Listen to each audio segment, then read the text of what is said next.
आओ मेरे नाल बाइबल मुकद्दस के विचों पढ़ो नवां ऐतनामा ਉਹਦੇ ਵਿੱਚੋਂ ਪਹਿਲਾ ਪਤਰਸ ਉਹਦਾ 5ਵਾਂ ਬਾਬ ਉਹਦੀ 6ਵੀਂ ਤੇ 7ਵੀਂ ਆਇਤ ਅਸੀਂ ਕਲਾਮੇ ਮੁਕੱਦਸ ਦੇ ਵਿੱਚੋਂ ਪੜਾਂਗੇ। ਪਹਿਲਾ ਪਤਰਸ ਉਹਦਾ 5ਵਾਂ ਬਾਬ ਉਹਦੀ 6ਵੀਂ ਤੇ 7ਵੀਂ ਆਇਤ ਅਸੀਂ ਕਲਾਮੇ ਮੁਕੱਦਸ ਦੇ ਵਿੱਚੋਂ ਪੜਾਂਗੇ। ਲਿਖਿਆ ਹੈ, खुदा दे कुवत वाले हथ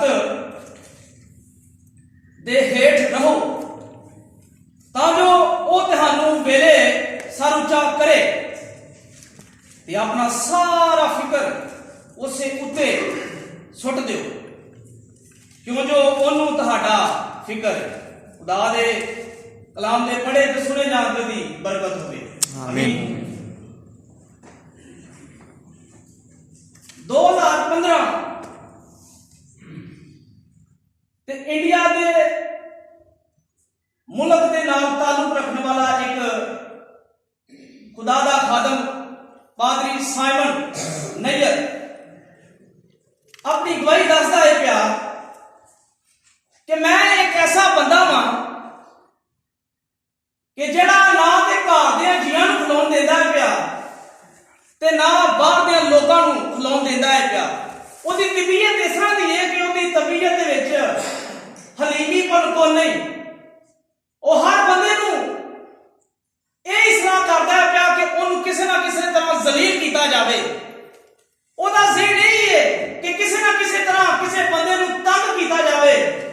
ਔਰ ਸਾਰਿਆਂ ਨਾਲੋਂ ਵੱਡੀ ਗੱਲ ਇਹ ਹੈ ਕਿ ਉਹਨੇ ਆਪਣੇ ਘਰ ਦੇ ਜੀਆਂ ਨੂੰ ਇੰਨਾ ਕੁ ਤੰਗ ਕਰ ਛੜਿਆ कि नको नक कर छड़िया और रख क्यों आंदे ने कि किसी तरह ये मुंडा साडे घरों निकल जे ते बेहतर यही है कि साडी जान छड़ छड़े।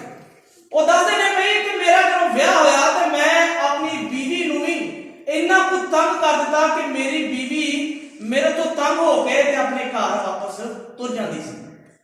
आखिरकार आंदे ने कि मेरी जिंदगी च इस तरह दा वाकया होया ते मैं बाहर दे मुल्क दुबई तुर गया तो उत्थे मैनूं मेरे कुछ यार इस तरह दे मिले जिन्हां दे विच मैं बैठा खलोता ते कहंदे ने पहली बारी खुदा दे कलाम दी आवाज मेरे कान च पई ते मैं सोचा भई मैं है ते मसीह हां ते क्या मैं मसीह दे नाल चलांगा।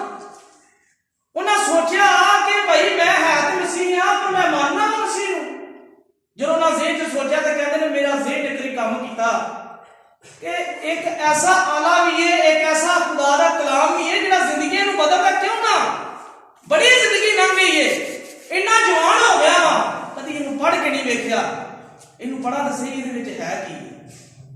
ओहदी जिंदगी बदलण दा मौजब यह बनिया वड्डा बदला यह बनिया कि जदों ओहने ये आवाज सुनी तो उन्हें उस बाद इस कलाम की तरफ रुख किया ते विच लिखिया सी कि अपने आप नूं खुदा दे सर ते हेठां कर लो तां जो तुहानूं वक्त ते सर बुलंद करे। हुण इत्थे वक्त ते सर बुलंद करन दा मुराद की है इहदे ते वड्डी गल जिहड़ी लगदी है ओह इह है भई कि ताबेदारी करनी पैनी है। और आखिरकार आंदे ने कि मैनूं खुदा ने पैगाम दिता है कि जा इंडिया दे विच ये आवाज जाके दस कि मैं ਉਹ ਇਨਸਾਨ ਸਾਂ ਜਿਹਨੇ ਆਪਣੇ ਖਾਨਦਾਨ ਨੂੰ ਤੰਗ ਕੀਤਾ ਲੋਕਾਂ ਨੂੰ ਤੰਗ ਕੀਤਾ ਆਪਣੇ ਪਿੰਡ ਦੇ ਲੋਕਾਂ ਦਾ ਨੱਕ ਤੰਗ ਕਰ ਛੜਿਆ ਇੱਥੋਂ ਤੱਕ ਮਜਬੂਰ ਹੋ ਗਏ ਕਿ ਉਹਨਾਂ ਨੂੰ ਆਖਿਆ ਕਿ ਇਹਨੂੰ ਕੱਢ ਹੀ ਛੱਡੋ ਤੇ ਬਿਹਤਰ ਹੈ। ਲੇਕਿਨ ਅੱਜ ਖੁਦਾ ਨੇ ਮੇਰੀ ਜ਼ਿੰਦਗੀ ਬਦਲੀ ਹੈ ਮੈਂ ਆਪਣੇ ਖਾਨਦਾਨ ਨੂੰ ਵੀ ਬਦਲਾਂਗਾ ਤੇ ਦੁਨੀਆ ਦੇ ਲੋਕਾਂ ਨੂੰ ਵੀ ਬਦਲਾਂਗਾ। ਉਹਨਾਂ ਨੂੰ ਦੱਸਾਂਗਾ ਕਿ ਇਹ ਖੁਦਾ ਦਾ ਕਲਾਮ ਜਿਹੜਾ ਹੈ ਇਹ ਜ਼ਿੰਦਗੀਆਂ ਬਦਲ ਦਿੰਦਾ ਹੈ ਜਿਹਨੇ ਮੇਰੀ ਜ਼ਿੰਦਗੀ ਬਦਲੀ। ਔਰ ਅੱਜ ਅਸੀਂ ਇਸੇ ਤਰ੍ਹਾਂ खुदा दे कलाम दे विचों एक ऐसे हलीमपन दे बारे सीखांगे जिहदे विच खास तौर ते जिक्र पतरस जिहड़ा है ओह उन्हां कलीसिया दे लोकां नूं करदा पिया जिक्र करदा पिया जिहड़े निगाहबान हुंदियां होया बड़ियां ही मुश्किलातां दा शिकार ने। ओह दसदा है पिया कि ऐ कलीसिया दे लोको ऐ निगाहबानो वड्डी गल की है। ओह कहंदा कि तुहानूं हलीम रहण दी जरूरत है। ਅੱਜ ਉਹ ਕਹਿੰਦਾ ਪਿਆ ਉਸ ਵਕਤ ਦੇ ਲਿਹਾਜ਼ ਨਾਲ ਕਿ ਤੁਸੀਂ ਇਸ ਸਮਾਜ ਦੇ ਵਿੱਚ ਤੁਸੀਂ ਦੁੱਖਾਂ ਦੀ ਅੱਗ ਚੋਂ ਲੰਘਦੇ ਹੋ ਪਏ लेकिन मैं तेनू एक ही सलाह देंगा कि अपने आप को खुदा दे सर हेठा रख दिओ, ओदे हाथ दे हेठा कर लो, तां जो त्यानू वक्त दे साथ ना करे। वो आंदा पिया कि अपनी सारियां फिक्रां मैनू दे दिओ। फिक्रां तो मुराद है कि अपने आप को खुदा दे अंडर लियाना ते रोकना हर उस काम तो जिहड़ा तुसीं समझदे हो कि वो मैनू गलत काम मैनू लैके जा सकता है या मैनू गलत तरीके वास्ते इस्तेमाल कर सकता है। वो आंदा है पिया, पतरस उत्थे कहता है पिया, खुदा दा बंदा दसदा है पिया कि त्यानू खादम हुंदे होया कलीसिया दे विच वो कहता त्यानू दुखां दा सामना करना पवेगा, दुखां दी अग चों लंघना पवेगा, लेकिन ओदे वास्ते त्यानू फुरतन होना पैना है, त्यानू हलीम होना पैना है, और हलीम होने वास्ते त्यानू खुदा दे कलाम ते अमल करना पैना है। जे इहदे ते अमल करोगे ते त्याड़ियां जिंदगियां बदलणगियां। अज अजीजो अज असीं मौजूदा दौर दे विच वेंदे आ, अज भी मौजूदा दौर दे विच अज भी खादम आजाद सानियां दा शिकार ने। ਉਹ ਜਦੋਂ खुदा ਦੇ ਕਲਾਮ ਨੂੰ ਸੁਣਾਉਣ ਜਾਂਦੇ ਨੇ ਤੇ ਬੜੀਆਂ ਬੜੀਆਂ ਭੈੜੀਆਂ ਗੱਲਾਂ ਉਹਨਾਂ ਨੂੰ ਸੁਣਨੀਆਂ ਪੈਂਦੀਆਂ ਨੇ, ਉਹਨਾਂ ਨੂੰ ਦੁੱਖ ਸਹਿਣੇ ਪੈਂਦੇ ਨੇ। ਬਾਤ ਉਹ ਕਲੀਸਿਆ ਜਿਹਦੇ ਵਿੱਚ ਉਹ ਕਲਾਮ ਸੁਣਾਉਂਦੇ ਹੁੰਦੇ ਨੇ, ਉਹ ਹੀ ਕਲੀਸਿਆ ਦੇ ਲੋਕ ਉਹਨਾਂ ਨੂੰ ਜ਼ਲੀਲ ਕਰਦੇ ਹੁੰਦੇ ਨੇ। ਉਹਦੇ ਕਲੀਸਿਆ ਦੇ ਵਿੱਚ ਜਿਹੜੀ ਕਲੀਸਿਆ ਉਹਦੀ ਜਾਨ, ਜਿਹੜੀ ਕਲੀਸਿਆ ਦੇ ਵਿੱਚ ਉਹ ਖੁਦਾ ਦਾ ਕਲਾਮ ਸੁਣਾ ਰਿਹਾ ਹੁੰਦਾ ਹੈ, ਉਹ ਵੀ ਕਲੀਸਿਆ ਨੂੰ ਜ਼ਲੀਲ ਕਰ ਰਹੀ ਹੁੰਦੀ। ਬਾਹਰ ਦੇ ਲੋਕਾਂ ਦੀ ਗੱਲ ਛੱਡੋ, ਬਾਹਰ ਦੇ ਲੋਕ ਤੇ ਅੱਗੇ ਗੱਲਾਂ ਕਰਨੀਆਂ ਨਹੀਂ ਛੱਡਦੇ, ਲੇਕਿਨ ਉਹਨਾਂ ਦੀ ਕਲੀਸਿਆ ਦੇ ਲੋਕ ਹੀ ਉਹਨਾਂ ਨੂੰ ਜ਼ਲੀਲ ਕਰ ਰਹੇ। ਇਸ ਵਜ੍ਹਾ ਤੋਂ ਆਂਦਾ ਹੈ ਕਿ ਤੁਹਾਨੂੰ ਇਹਨਾਂ ਦੁੱਖਾਂ ਦਾ ਸਾਹਮਣਾ ਕਰਨਾ ਪਵੇਗਾ, ਇਸ ਲਈ ਆਪਣੇ ਆਪ ਨੂੰ ਤਿਆਰ ਕਰੋ, ਹਲੀਮ ਬਣਾਓ।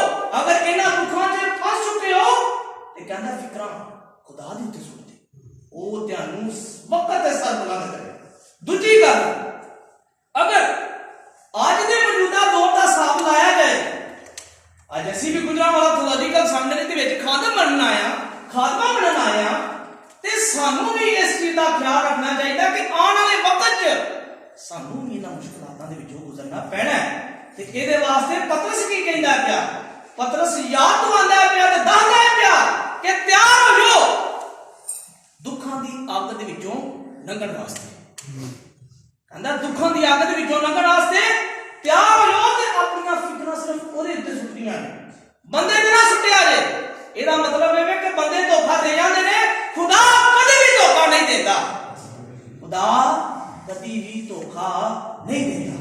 ਇਹਦਾ ਮਤਲਬ ਹੈ ਕਿ ਸਾਡਾ ਖੁਦਾ ਸੱਚਾ ਹੈ, ਉਹ ਸਾਨੂੰ ਅਜ਼ਮਾਇਸ਼ਾਂ ਚੋਂ ਕੱਢਣ ਦੀ ਕੁਦਰਤ ਰੱਖਦਾ ਹੈ।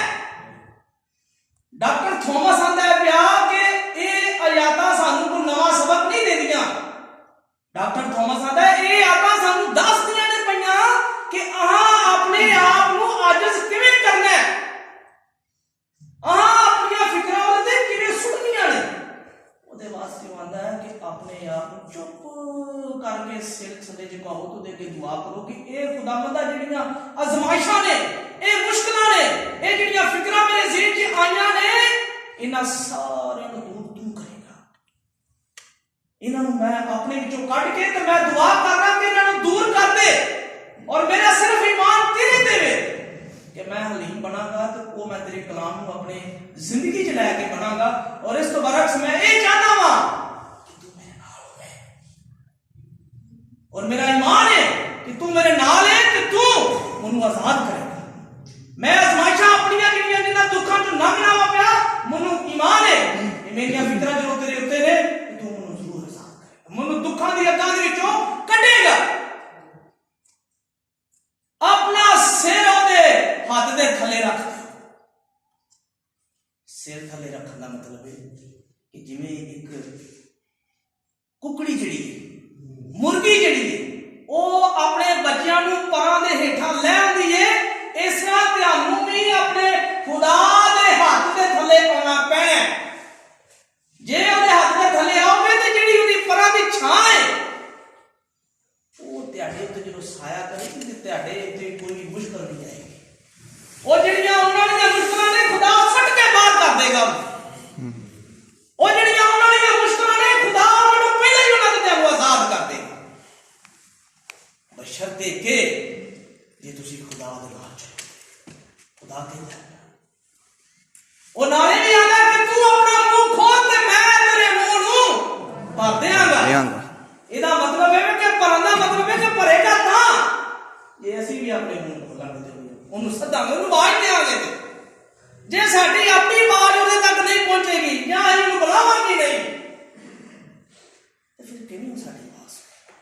इसलिए सानू अपने आप को तैयार करना है।